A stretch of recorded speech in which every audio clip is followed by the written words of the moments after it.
Welcome back to the Holosky podcast. We're your hosts. I'm Steven. And Kyle. And it is the Christmas season. So we hope you are all having a wonderful time. We hope you have a safe and happy holiday weekend this coming weekend. And just get to hang out with the people you hold close to you. For sure. Kyle's got a episode together on some Skinwalker goodness. That's two things I never thought I'd say together. But before we get to that, we got to get through our business, a little bit of house cleaning, housekeeping, whatever it is. Check us out at all our socials, Facebook, Instagram, YouTube, Twitter, TikTok, Discord, and Reddit. Come be part of the Holo Cult. Just hang out. You know you want to. Spread the word. Join the cult. If you have a paranormal experience that you'd like to share with the show for a future episode, Kyle's got some info that you'll be interested in. You can call the holophone, which is going to be 1-618-556-0837.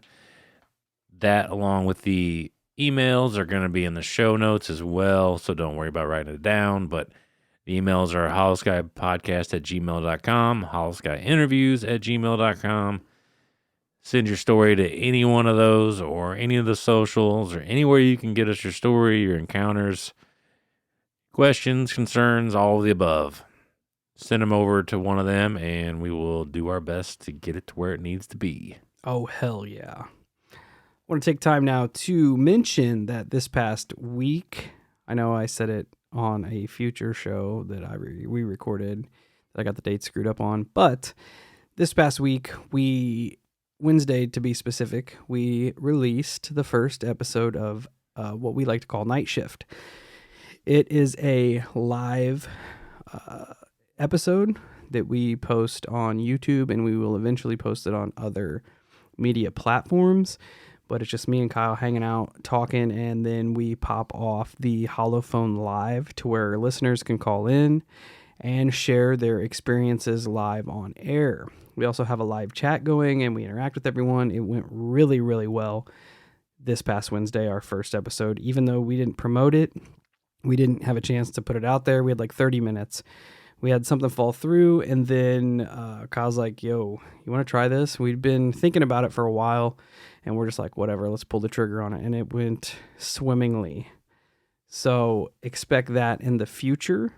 We will do better at promoting it, and you can come and hang out, be part of the chat. When we open the lines, you can call in if you have anything weird.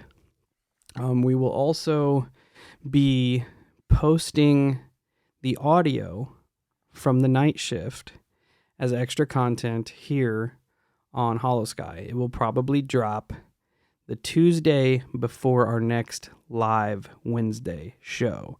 That way it kind of stirs up a little bit of interest, and people who don't do the YouTube, don't want to go over there and deal with it, can still catch it here on the show. Yep. Sounds about right. But yeah, like Steve said, it was a lot of fun. I couldn't be happier with the way it turned out. If you'd like to support the show, plenty of ways to do it. Check out our Patreon. If there's anything you're interested in over there, you can sign up. We've got tons of extra content, all sorts of stuff going on over there. You can drop us some pocket change in the Monster Fund via Venmo. We appreciate that. The best thing you can do is spread the show word of mouth. Share us on social media. Share us to anybody that listens to podcasts that likes weird stuff, the 40 and the unexplained, paranormal conspiracies. You know the spiel. Drop our name in the hat. Hopefully it gets us some more listeners. And more listeners means more weird stories, and more weird stories means more episodes. You know how it works. You can also leave us a 5-star rating and review. These 5 stars help get us out to more ears on podcast platforms. And I will gladly shout you out if I find them. Again, I'm on Apple. This time we have a 5-star from our friend, Buddy Anthony. Says, love this podcast, 5 stars. Really great podcast. Buddy Anthony, you definitely are our buddy. And I appreciate you taking the time to leave us those kind words and that 5-star rating and review. I cannot get enough of these. Yeah, we definitely need them. They help us out, and it's just nice to hear everybody's feedback on what we're doing. Yep. That being said, we're moving on to the listener experience of the day. And this comes back around to us from my good friend and yours, Ghosthunter Dave. He sent us the entirety of his Bigfoot encounter here close to where me and Kyle reside. So, Ghosthunter Dave says, "Hey Steve, this is my Rosedale account as best as I can remember it. This is the same account I also send to Sasquatch Chronicles. In the mid-90s, I had an incident in Rosedale, Illinois, in which I believe I witnessed a bipedal cryptid. Rosedale Valley is about 2 to 3 miles long. Coon Creek Road runs through the valley with a creek that runs closely along one side. On the other side used to be an open field that ran up to the hillside. Both sides of the valley are heavily wooded and fairly steep in most places. I was down there in the morning picking up creek stones for my then wife's flower bed. I had walked the creek picking up stones and throwing them up by the road to pick up later. I had walked about 1.5 miles down the creek when I finally climbed back up the road to walk back to the van.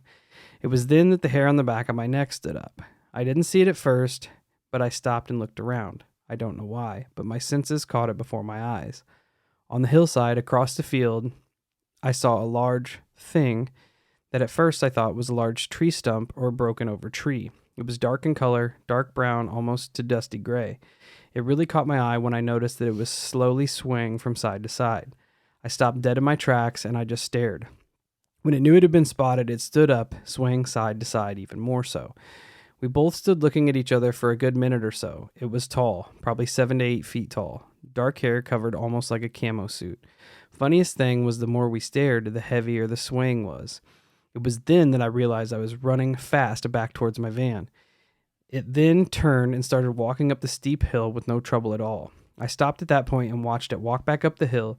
It turned its entire upper body and looked back once, and then it crested the hill and was gone.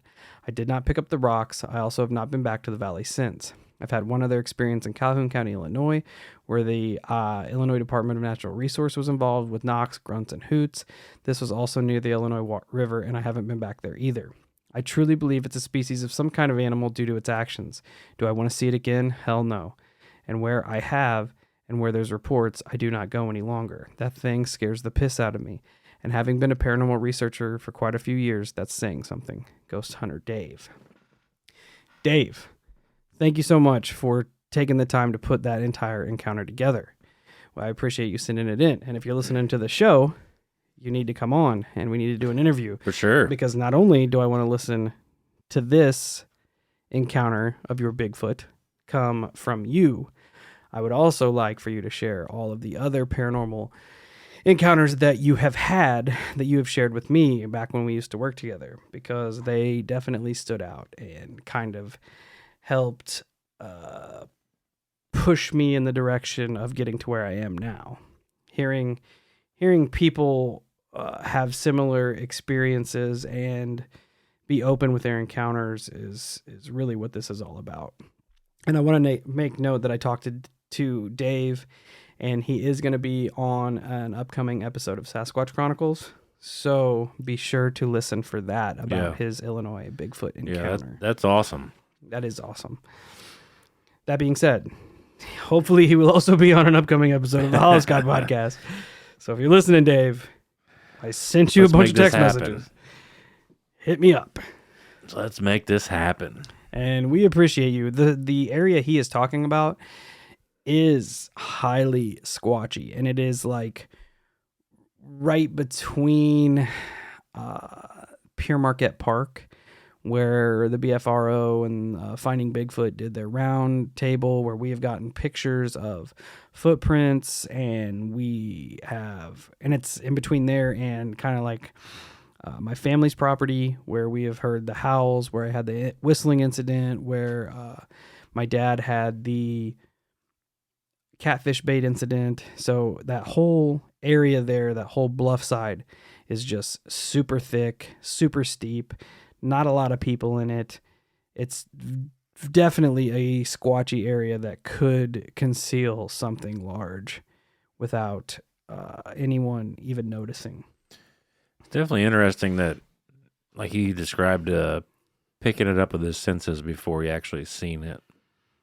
And I've also heard the sway thing before too, where they'll be looking at each other and it sways back and forth for some reason. That is weird. I wonder if it's trying to make itself seem bigger. Maybe. Which I mean, that it makes doesn't sense. need to, but Right. And that makes sense. yeah, because you can't really put a size on it when it's continuously moving, especially if it's behind trees and stuff. It's gonna make itself look wider than it really is. Right. But again, thanks, Dave, Ghosthunter Dave, for submitting this. We definitely have to get you on the show because you've got some stories and people need to hear them. I would love to hear them.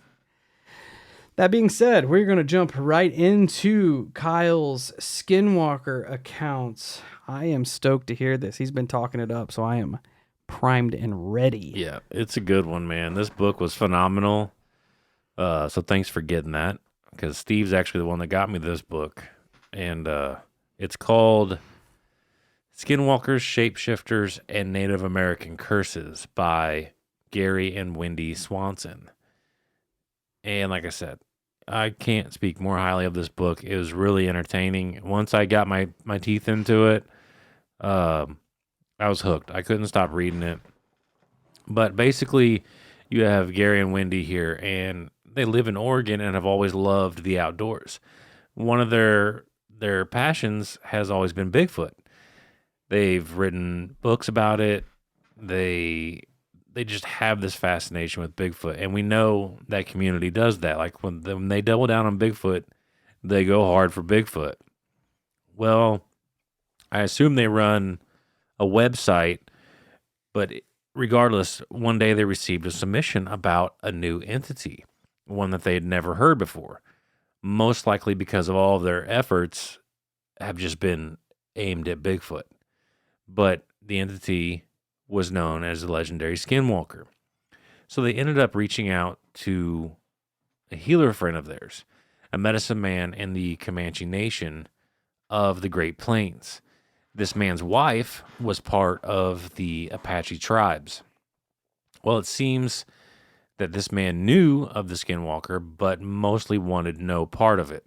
He says that his involvement with teaching about them, about this demon, could in fact open the door to this being and put the Plains tribes in harm's way. So instead, he pointed Gary and Wendy to another man who he knew of, and this man had knowledge on these beings. But other than that, he wanted to remain basically completely anonymous to the conversation. So with that being said, Gary and Wendy took a trip into Navajo country, to a place where they could uncover the secrets of the Skinwalker. For the beginning of the conversation, which I think this just leads to the severity to which these people take this. But the beginning of the conversation, nothing was actually said between them and this contact of theirs. They basically traded notes on paper, and they were instructed to memorize them. Once that was done, he took these papers and burned them in his wood stove, which would obviously set the mood that this man was making damn sure nothing was going to find or hear what they were talking about. At first, I almost thought it had some sort of tulpic connotation to it when they said they wouldn't talk about it, that it wouldn't even speak on it, but it's almost more than that they can, as long as it's not said out loud, that they feel almost all right with it. It's almost like saying its name or giving its name as some sort of incantation that brings it forth. Almost like kind of allowing a vampire into your house, so to speak. Yeah, sort of like that. Yeah, in a nutshell. Yeah. But I mean, it goes to show the seriousness of how they take this. I mean, it's nothing to joke around with them. They learned that this contact of theirs, he was also a medicine man.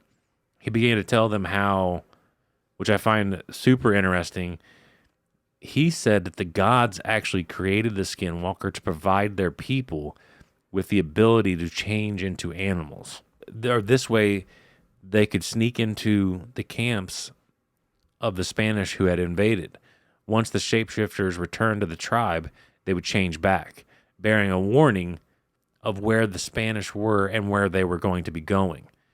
But after all was said and done, the power of the Skinwalker was never taken back by the gods. The contact expressed how the Skinwalker also has mystical properties as well. It possesses the power to make people do things, even hurt or kill themselves. The contact told Gary and Wendy that not all witches are skinwalkers, but all skinwalkers are witches. And to turn into a skinwalker, you must kill a sibling or other close relative, which we have heard this before in some of our other researches. It seemed in that most common reasons to want to become a skinwalker, and I would assume this would be in today's setting or recent setting, but the most common reason would be basically greed or desire. From another contact along the way, they learned that it's a no-no to wear the pelt of any animal, and his people, the Navajos, only wear 2 pelts, cowhide or sheepskin, because for some reason, the skinwalker cannot turn into these animals. I never heard that before. That's weird. Another tradition is to never comb your hair at night, for fear a skinwalker may take some strands and use it to curse you. The Navajo tribal dogs will also freak out when a skinwalker is near. At this point, Gary and Wendy think back about their stay and how many times they had heard dogs barking and becoming agitated. In the area, Gary and Wendy were able to find local reports from Mormon missionaries. They would report seeing these creatures running alongside their vehicles at night, which actually dated back to the horse and buggy days. That's so creepy. Dude, it's bizarre. And keep that tidbit in mind. Skinwalkers also apparently hate the smell of burning sage. Gary and Wendy began collecting stories of the Skinwalker. One such report came from who they will refer to as Uncle Yaz. They met over 2 days at different restaurants that had outdoor seating. So as they sat outside, so no one could overhear their conversation, Uncle Yaz began telling of his encounters, all the while looking around constantly, as nervous as could be. Then all of a sudden, during their conversation, he would just start, like, it was like he was in the middle of a sentence. And then all of a sudden, he would switch and start talking of his wartime stories. And it really confused Gary and Wendy. They were like, what the hell is this guy doing? So they're both looking at him like, okay, you're off your rock or whatever. But Yaz actually started to motion with his eyes, and they both looked over. About 20 feet away sat a raven in a tree. So Gary and Wendy started to, like, kind of more or less play along, attempting not to draw the attention of the Skinwalker to their location, or to the attention of what they're talking about. Uncle Yaz then began to explain that Skinwalkers will check on him from time to time because they know he is a well-established medicine man. So during this conversation, he would switch to his military career several times. Each time he did this, an animal was nearby. Now, what's bizarre is at one point, Gary and Wendy noticed a squirrel, but the squirrel was off. They describe it as it seemed to have larger paws than normal, almost like the paws should belong to something of the size of like a fox. That's so bizarre. Super weird. I'm just picturing it in my head. And now it's going to have me looking for animals with fucked up limbs and large heads and all kinds of Dude, shit. it's so weird. That would be such a terrible spot to be in, to be such a well-known medicine man that you have all these nefarious entities that are keeping Tabs on you. Yeah, tabs on you, And to the fact where like now you know which ones are which, Right. and you have a whole, like your whole demeanor is down to just try to avoid any contact from these things. Well, and you know, on top of all that, he's talking about them as well. I don't know that it would be such a problem, like if they just checked on him from time to time, because if you're not talking about him, I don't think there's much to worry about. However, he's kind of spreading their secrets, and I don't think that's something they like. And I'll get to that later. I'll put it that there. But anyways, after a few days of meeting, Wendy transferred all of their collected data to a cloud site. Then she wiped all of the computers that they'd taken with them clean of any data that they had collected. So basically all of everything that they had learned, she took the physical copies away, got rid of them. After they had gotten back to their cars, they left to return home. On the way, they stopped to eat. And as they're eating, they hear an explosion. Everyone in the diner rushed to the windows to see what had happened. And it seemed that a barn had caught fire. But it didn't take long for the fire trucks to show up and handle it. So everybody just kind of went back to doing their thing. However, something very interesting happened while all this was going on. After Gary and Wendy had finished eating, they went back to their car. But it seemed someone or something had gotten into their car. All of their equipment was gone. Even more puzzling, where there was no sign of anyone breaking into it. The doors were still locked, and yet all of their equipment had vanished. So they ended up calling Uncle Yaz. And guess what? Someone had also gotten into his home and taken his laptop. What? So it's almost like they can't even leave a digital trail because they wiped their laptops. Yes. Before. But the way I take it is Almost that like these things we're looking to see if there was a digital trail. Yeah, like they at least suspected that Uncle Yaz was giving these people information, so they wanted to go see if there was information, and then they needed to get rid of it. Yeah. Yeah. I gotcha. That's so weird. And luckily, all parties involved that day had gotten rid of all of the information, so nothing could be found. And I'm telling you, like, I want to do a little bit more from this book other than what is going to be presented today.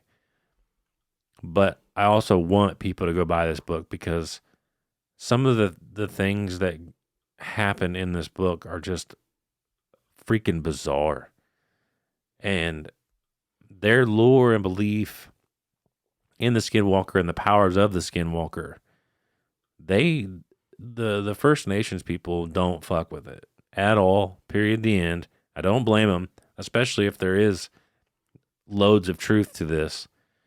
Because, I mean, in some of the accounts, you hear, I mean, just more or less you displease the Skinwalker or one of the witches or whatever, and they just put a curse on you, and you more or less start dying. Like, it's insane. But, and this was, presented right there was like Gary and Wendy's actual experiences while looking into this. And then from here, the book kind of turns into submissions. I have 2 submissions here. Like I said, I don't want to present all the stories in this book because the book is phenomenal. What I'd say, Steve, there's like 19 chapters, all of them different stories. You're really reading the chapters off, and I'm like, man, man, they're so cool. But these 2 stories are out of this world. They're amazing. The first one involves a husband and a wife. They were pretty avid hikers and decided to hike within this national park system. Well, the couple stayed at a hotel one night on their travels, and it just so happened they ran into another group of people who had just got done hiking in the area which they were staying. And they described it as one of the most beautiful areas they'd ever seen. So with that in mind, the married couple kind of abandoned their current set of plans and decided to venture into this new area. This new area was also known as the Dark Canyon. That's ominous. Right. They arrived at said location and began their adventure. Following the directions on a map, they were able to acquire. But ultimately, they wanted to find the unexplored offshoots of the main path. As the day began to narrow down, they noticed movement off to the left. And this is while they were on their hike into this new area, but they noticed that an animal of sort was being attacked by 4 large hawks. Well, as they were watching this take place, eventually, unfortunately, the hawks won by wearing the animal out.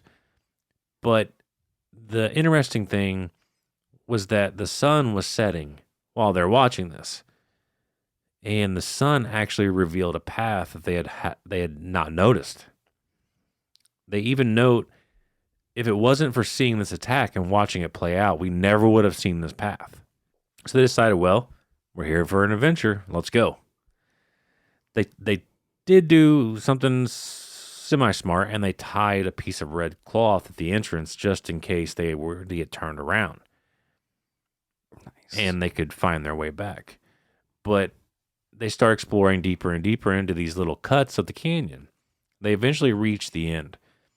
And it had seemed like a large boulder had actually fallen into the path and blocked it. So from here, they decided, all right, well, it's getting late. We're going to call it a night. So the wife begins to get out the sleeping bags and just start getting everything ready for the night.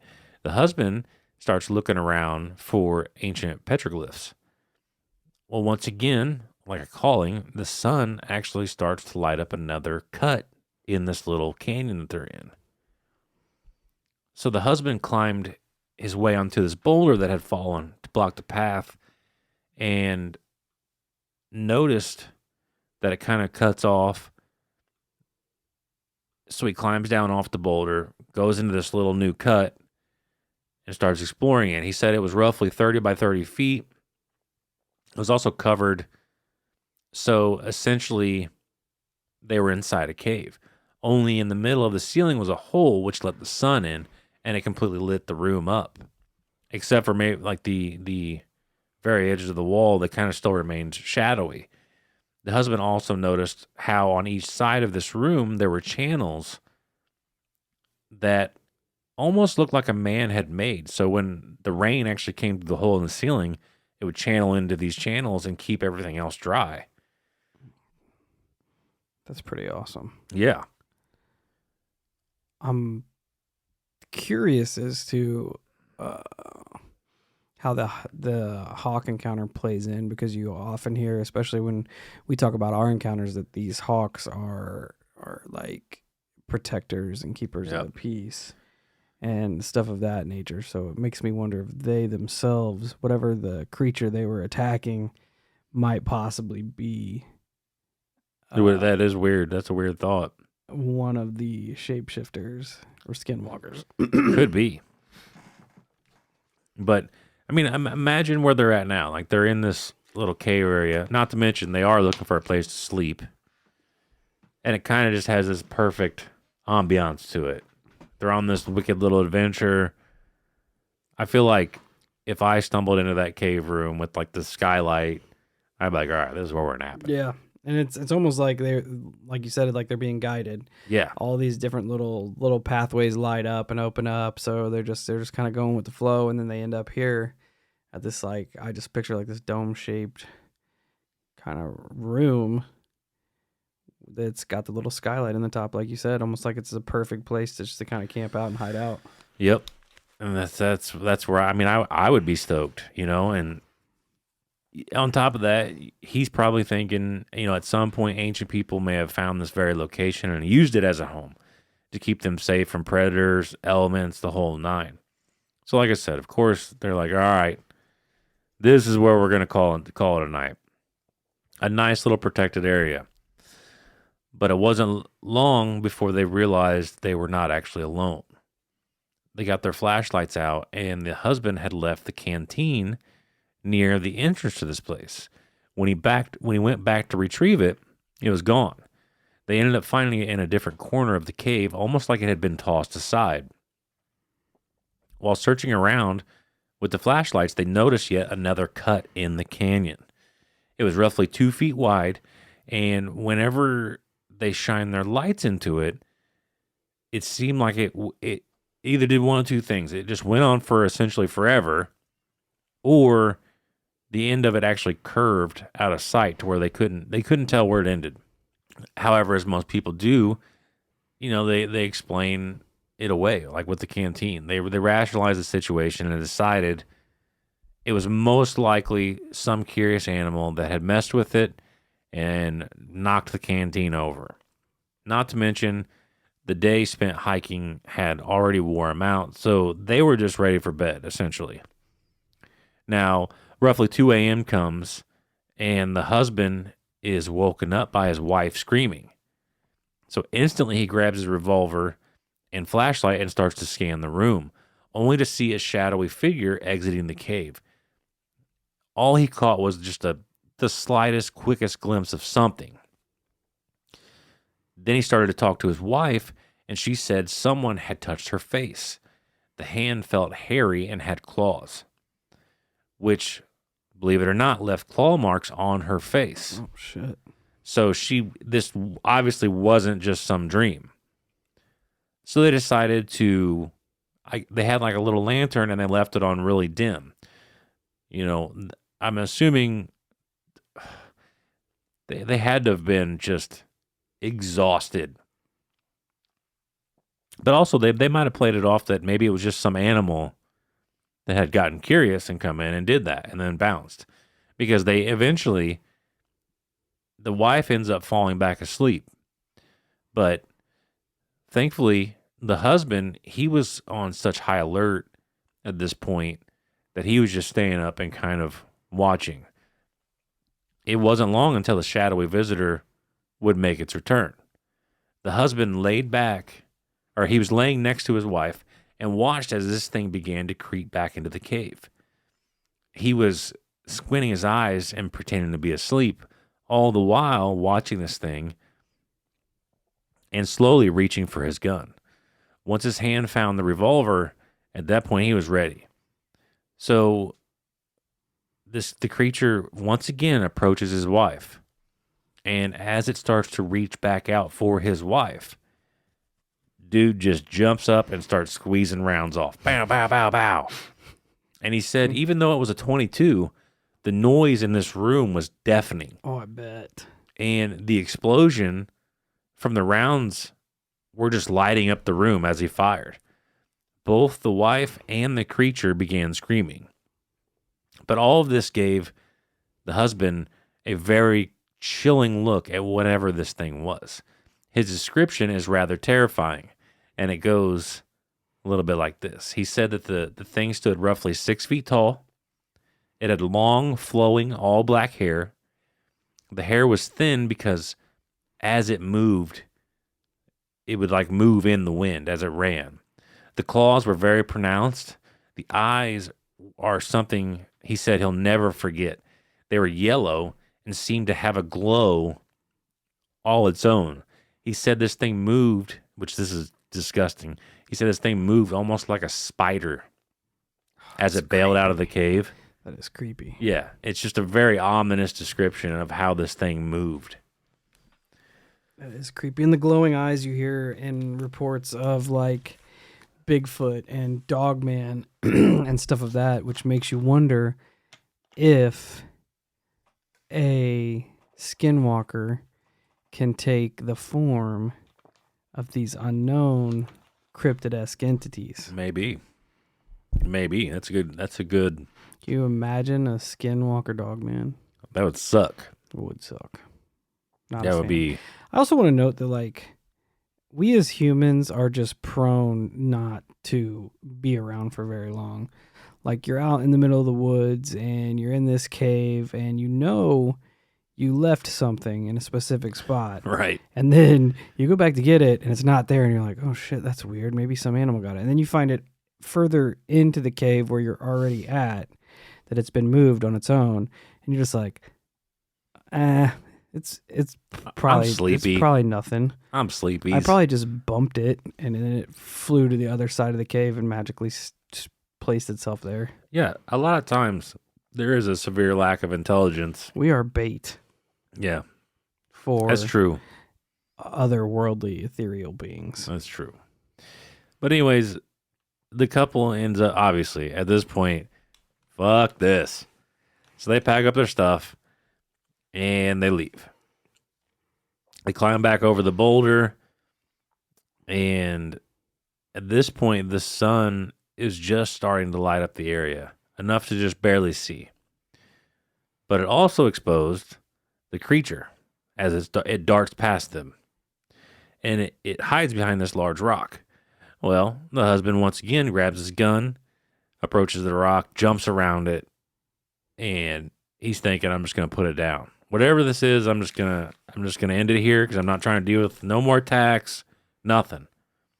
However, when he did, he startled a large coyote, which ran away quickly. Weird. Only when he began to inspect the area, he noticed blood behind the rock, which begs the question, did this thing turn into a coyote to throw the man off?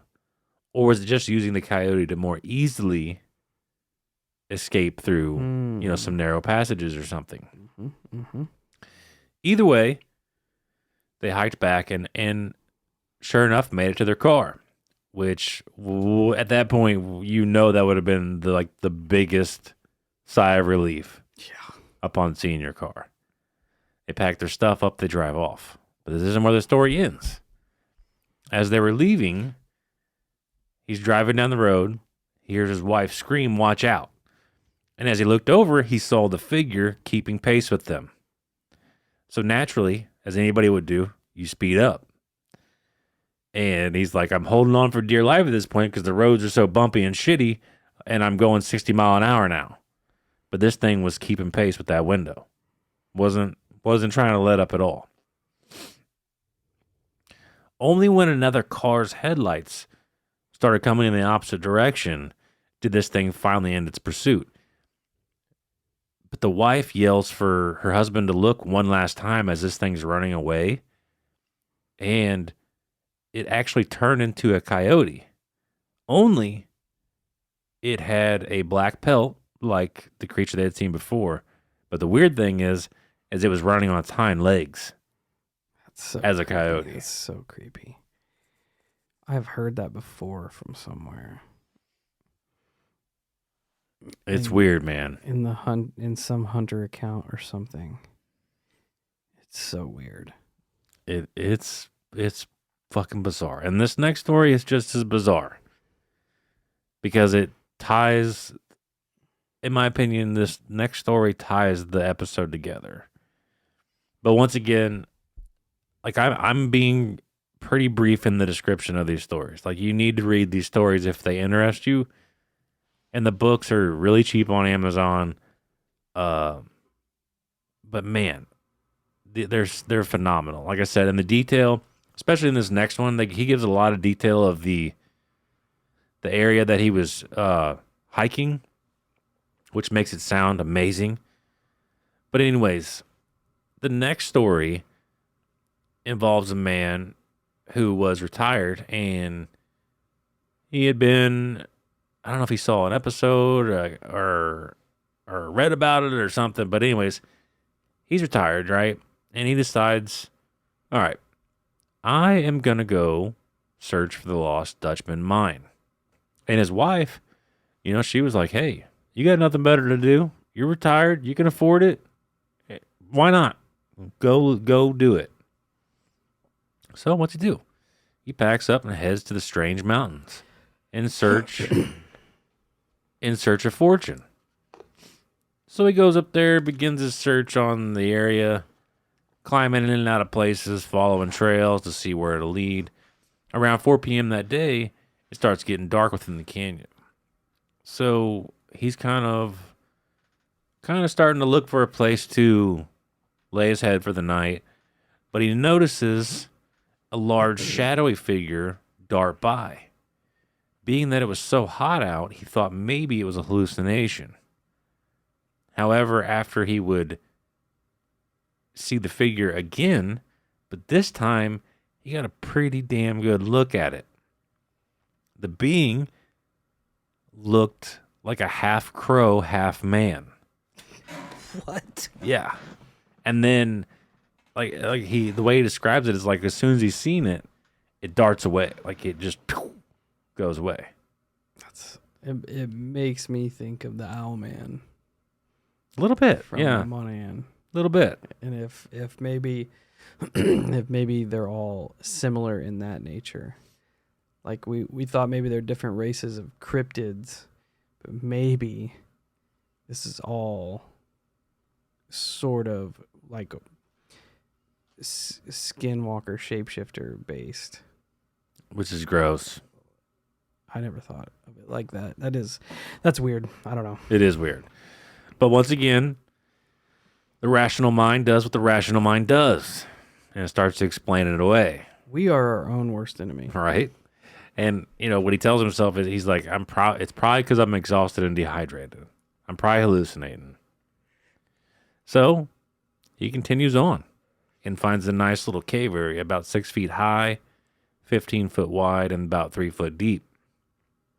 So he's like, all right, this is it. This is the spot. I'm going to lay my head. He starts making a camp. He went out, collected firewood, gets his sleeping bag out, gets a nice little fire going. So, at this point, he's mostly enjoyed his venture. He's seeing all the sights and just kind of relishing in the area and in the idea of what he's doing, being in a spot where ancient people have been, and he's also on a treasure hunt, essentially. Now, that was all until that night when he's sitting by the fire. And he notices a shadowy figure right across from him at the fire. He said it had a scrawny wolf-like appearance with glowing yellow eyes. The man instantly pulls his gun and begins to fire, letting loose 5 rounds from his revolver. He knows he hit it because it screamed as it ran off, but he ended up just kind of staying there in his little place. Now, once morning broke, he went out and started to track the creature. He could barely make out some footprints and bloodstains. So he started to follow him a little bit, which was more or less fruitless. Now, ironically enough, like in the last story, this oddity of a situation presents something else. Now, on his way back, after trying to track this thing, on his way back, he actually sees another pathway that he wouldn't have noticed if he wouldn't have tried to track it. And he's looking at this thing, and he's like, man, should I go down here? Should I do this? But then he rationalizes it to himself. He's like, well, I did come here to find treasure. 1. 2, whatever this thing was ran in the complete opposite direction of where I'm going now. So I should be okay. Right? He's out to find some gold, so right. Greed will win. Every time. So he ventures into this new channel. And he actually makes a rather amazing discovery. He's in this channel, and he describes it as like walking into... And I'm not going to do it any justice. The book is ridiculous about describing this area. But it's like he walks across this pathway, which, like I envision, he walks into this big room, cave area. And he's like, you can tell it's been chiseled on by humans, et cetera, et cetera. And I almost picture like this bay window into this cave, because he's like on the face of a cliff now. Right? And he's like, he's looking around and he sees like straw on the ground, like it was some type of bedding area. And then he at this point, he 100% knows humans were involved in this area, because he notices 2 like iron rings that were connected to the wall. Almost, he assumed like Maybe this is where they like kept dogs tied down or something. He begins to explore a little bit further into the cave, house, whatever, and he notices this little entryway into this next room. Well, on the side of this entryway are two really thick, heavy metal bars. And as luck would have it, the dude used to work in the security vault job, market, whatever. And he's like, man, those would have housed really heavy doors. They would have been narrow, but imagine what it would have took to get those doors in here. And he gets to inspecting it, and he notices holes on the ceiling and the floor, like where you could have ran like pins into the ground to keep these doors shut. So he's like, it had to have been a vault. Without question, it had to have been a vault. So obviously, at this point, he's getting pretty excited. Cha-ching. But he thinks to himself, he's like, man, like there would be no reason to carry these doors out of here. Like, why are these doors gone? So he actually goes back around to like the entrance-ish where that like bay window area was. And I mean it, like it was, if you stuck your head out this thing, you were literally like looking down. It was just a cliff drop off, right? And he's like, just on a hunch, on a whim. I go back over there, I pull my binocular out, and I look down, and he's like, and I can see the corner of a heavy steel door poking out from rubble. Fuck. Right? So he's really excited now. He's like, holy shit, I was right. Like, this is a vault. Let's go. So he goes back, begins looking around some more. Unfortunately, he doesn't find any gold in there, nothing more at all. But he decides, you know what? I'm going to take another look into this, where this straw bedding and stuff was. So he goes in there and he starts kind of moving the straw around a little bit. And he hears a tink. And he knew exactly what the noise was. He's like, it was a fucking bottle, a glass bottle within this straw. So he picks it up and he's really admiring it. You can tell it's really old. And as he brings it to his face, he can see inside this bottle is a rolled up piece of paper. Right? And I don't know if maybe if it had expanded and he couldn't get it out, or if there was a cap that was like permanently on that he couldn't get off, because he said as much as he regretted doing it, he had to break the top of the bottle. But he's like, being that I was here looking for treasure. That could be a map. Yeah, like I found a rolled up piece of paper in a bottle. I can't just leave it in there. I have to look at this. Understandable. Right. We'll allow it. Right. So he ends up breaking the top off. And the note reads as follows. It's dated. Get this. It's fucking dated 7/8/1812. Oh. Okay. Been there a hot minute. Yeah. And it says, to whoever finds me, found Peralto money cash. Only 12 gold coins in pocket. Yours now. Skinwalker broke my leg / slashed me. Shot him and he left. Getting dark. Can't stop blood. Tell Rosita. And that was the end.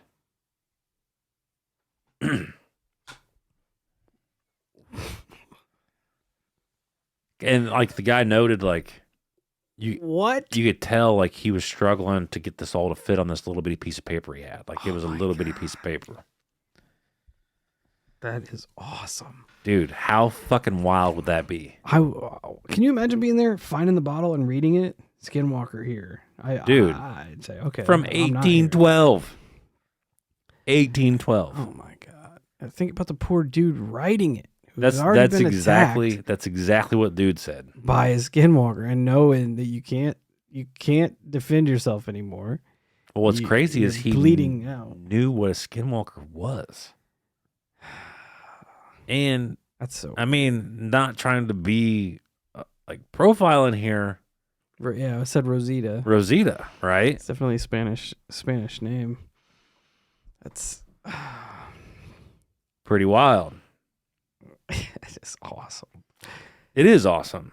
It's super awesome. I'm gonna be so bummed if I don't find a message in a bottle referencing Skinwalkers.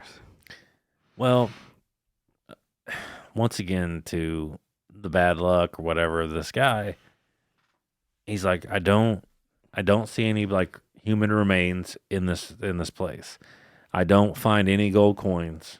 But he's like, I did find treasure. Like, this is amazing.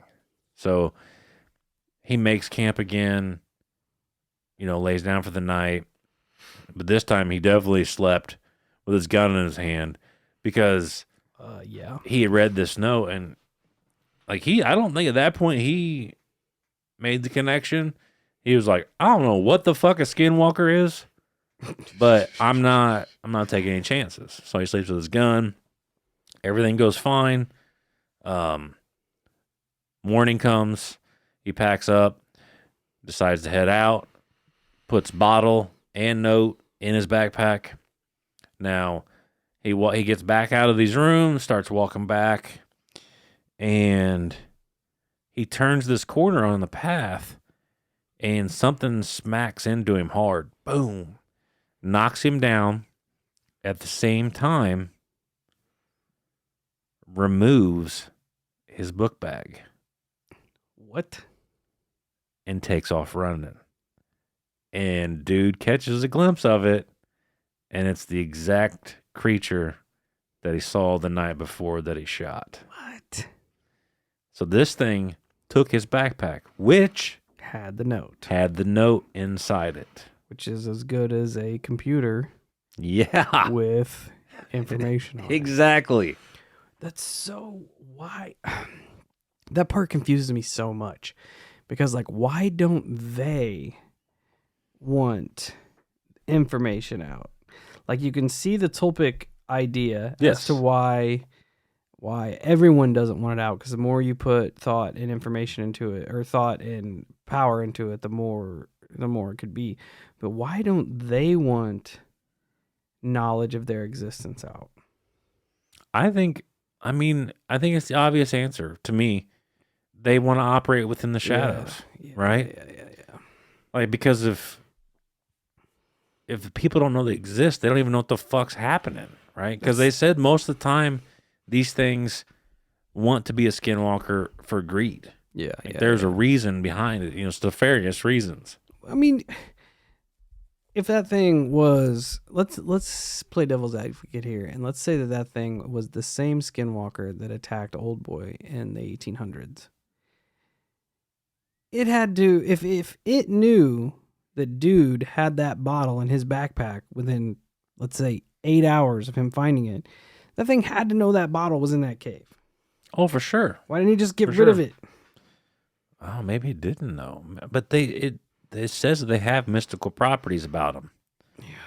So I don't know. That's a good question. The guy though. getting it and reading it. Ooh, that's a good one there. He may have I read like it out that. loud. I like that. I do like that. It's so weird. Yeah, I could see him reading it out loud too, being so excited about it. Oh yeah. And this thing heard it and was like, "Oh shit!" Right? Yeah, I do. I like that. I think that's where I would put money down. Yeah, that's what I was thinking too.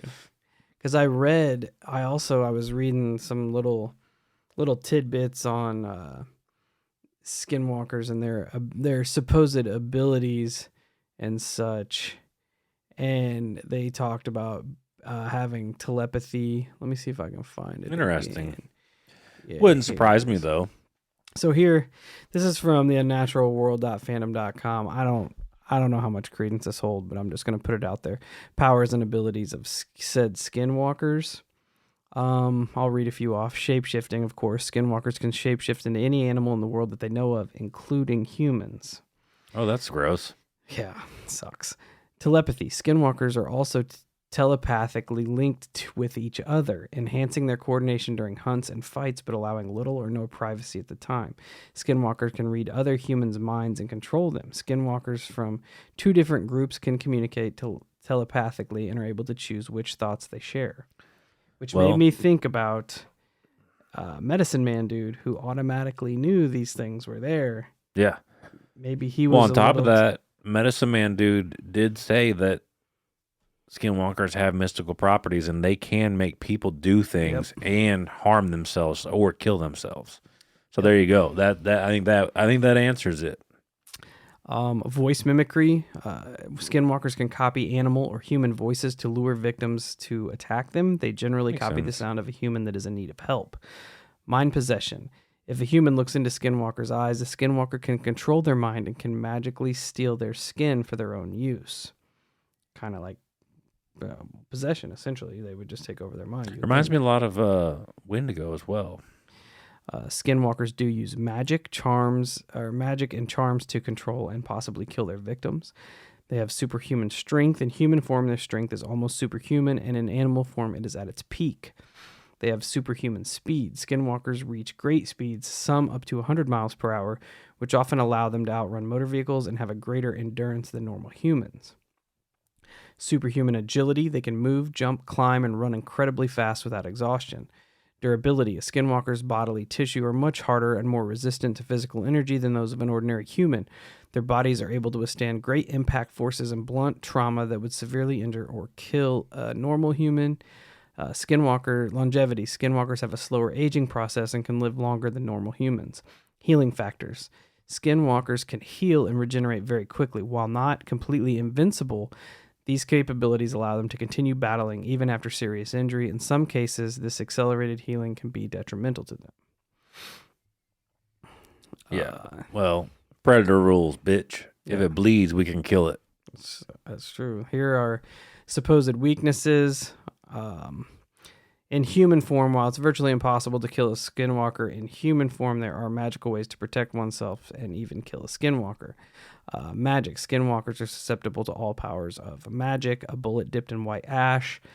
The only way to kill a Skinwalker in its animal form is to shoot it in the neck with a bullet dipped in white ash. Interesting.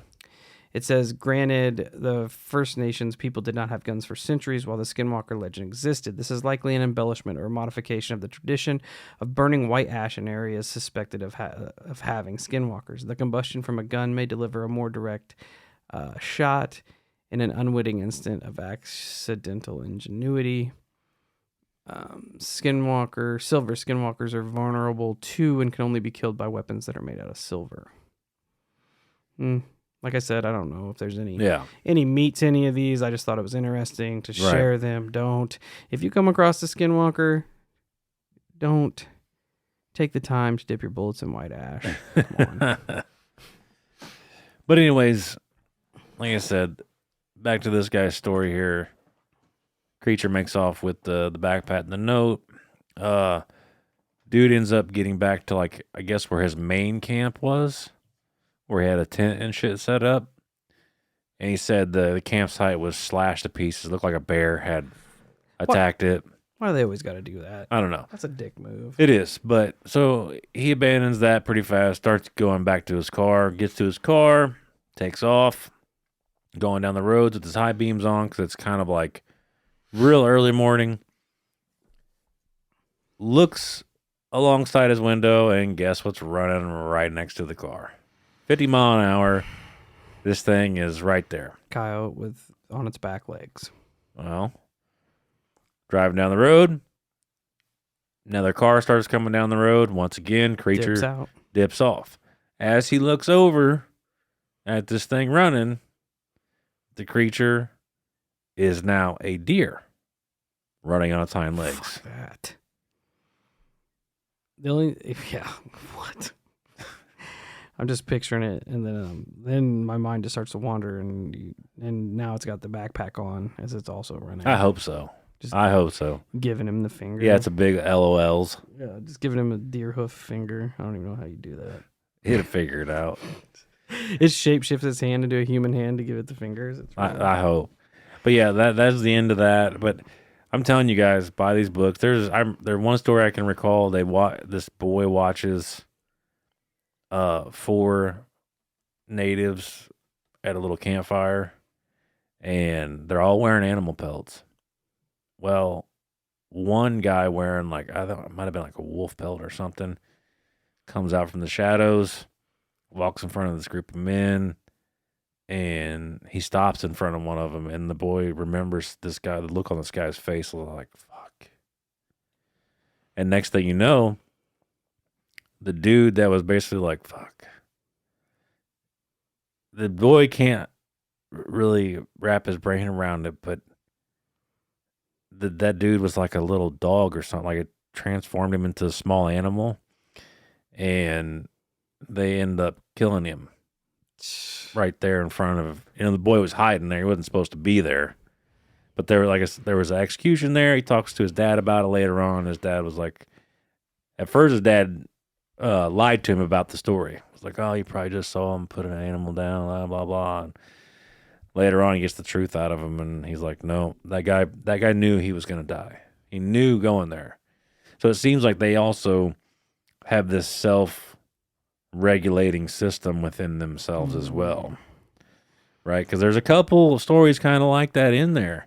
There's one where a dude does some fucking woo-woo stuff, ends up getting a bunch of money, and then one day he takes his young, I think it's his nephew or grandson, young too, probably 12, 13. They go for a drive. They stop somewhere out in the middle of nowhere because at this point, he's dealing with all this money and people are starting to ask questions. Well, he goes way out into the desert with his grandson, and he stops. And he gets out of the truck and he's like, you know your way back home, right? And the kid's like, yeah, I guess so. He's like, go ahead and take her back. I know you'll be all right. And he's like, and then my grandpa just turned and walked down this path out in the desert. Nobody ever saw him again. I just had, not to change the subject, but I just had the weirdest deja vu as we were sitting here and you were telling me this. Really? The last 2 stories. That's weird. Because they were just off the cuff. I was just thinking to myself, I've heard these before. We've talked about these before. And it was the dog. It was the little dog one and the execution one.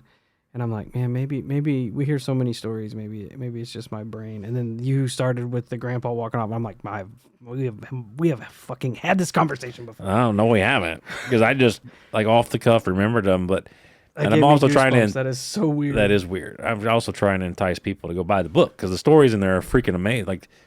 I don't think any of them let me down. It's so weird. They're so good. They're. I couldn't imagine getting a big string of these stories. This is so fucking wild, dude. And like I said, with the 2 stories that I went over, there's so many similarities. Well, all 3 of them, even Gary and Wendy, yeah, the things that they went through, the way they tie in. Yeah, their similarities are so weird. It is, and I'm so excited to read the next 2 installments from this too. So, hell yeah! So this definitely won't be the last little snippet we deal with. I dig it. Dude, it's so fucking cool. I dig it. Yeah, plug the book one more time before we wrap it up. Yeah, it's called Skinwalkers, Shapeshifters, and Native American Curses by Gary and Wendy Swanson. Please go check them out if you're interested. Like I said, really affordable books, not expensive at all. I think they're like $10 on Amazon. Great read. I think there's 19 chapters. I think what is it? It's not that big of a book. It's about 150-page book. No, that ain't bad. No, good read though. Really good read. So yeah, man, that was so weird. I feel like I could have almost finished the grandfather story. That would have been weird if you would have. But I was just letting it play out. I'm like, man, because I'm thinking, did we do an episode on this before? No. We talked about this before? No. And then that next story hit. I'm like, oh my god, we've had this conversation. Anyway, weird stuff at the Holo Camp. Check us out at all our social medias: Facebook, Instagram, YouTube, Twitter, TikTok, Discord. Hope you all have a wonderful Christmas and come hang out with us next week. So, Till we meet again, stay safe, stay weird. And if you find a note referencing skinwalkers in a bottle that's 200 years old, watch yourself because they're going to be coming for it.